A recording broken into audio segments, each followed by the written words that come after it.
హిమాలయాల తల్లి ఒడిలో తేలికైన మేఘాల మధ్య తలకులా మెరిసే ఒక గ్రామం. సరస్వతీ నది పుష్కరాలు జరిగే ప్రధాన ప్రదేశం. సరస్వతీ నది ప్రవాహం ప్రత్యక్షంగా చూసే స్థలం. భీముడు కట్టిన వంతెన భీంపూల్. అలాగే వినాయకుడు మహాభారతం రాసిన ఏకైక చోటు. పురాణాల ప్రకారం ఋగ్వేద కాలం నాటి సరస్వతీ నది గణేశుడి శాపంచే అంతరించబడింది అని చెబుతూ ఉంటారు. సరస్వతీ నదిని ఒక పవిత్ర నదిగా కూడా భావిస్తూ ఉంటారు. సరస్వతీ నది ఇక్కడ భూమి కింద నుండి ప్రవహిస్తుందని కూడా చెబుతూ ఉంటారు.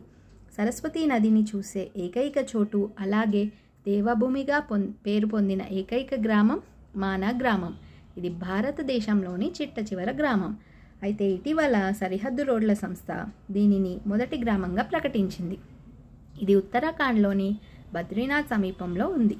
ఈ గ్రామం హిమాలయ పర్వత శ్రేణులకు సమీపంలో ఉన్నందువలన ఈ గ్రామంకి వెళ్ళే మార్గం అందమైన హిమాలయ దృశ్యాలతో నిండి ఉంటుంది. ఇది సముద్ర ఘట్టానికి 3200 మీటర్ల ఎత్తులో ఉంటుంది. సరస్వతి పుష్కరాలు ఇక్కడ ఘనంగా నిర్వహిస్తారు. ఇది ప్రతి 12 సంవత్సరాలకు ఒకసారి జరుగుతుంది. ఇక్కడ ప్రజలు భక్తి భావనలతో సరస్వతి నదిలో స్నానాలు ఆచరిస్తూ ఉంటారు.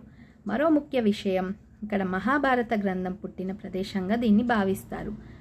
మహాభారత పురాణాల ప్రకారం పాండవులు స్వర్గారోహణ చేసిన చోటే ఈ మానా గ్రామం.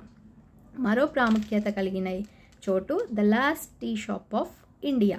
ఇది దేశవ్యాప్తంగా ప్రసిద్ధి చెందింది.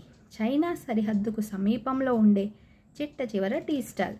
ఇక్కడ టీ తాగితే ఆ అనుభూతియే వేరు. ఎత్తైన ప్రదేశంలో ప్రకృతి అందాలను ఆస్వాదిస్తూ వేడివేడి ఛాయ్ తాగుతుంటే ఆ మజాయే వేరు కదా. ఇది అందరూ ఒక ఎమోషన్గా భావిస్తారు. తప్పక చూడవలసిన ప్రదేశాలలో ఈ మానా గ్రామం కూడా ఒకటి. ఇలాంటి మరో కొన్ని వీడియోస్తో మళ్ళీ మీ ముందుకు వస్తాను. నా వీడియో కనుక మీకు నచ్చితే లైక్, షేర్ అండ్ సబ్స్క్రైబ్ చేయండి. Thank you.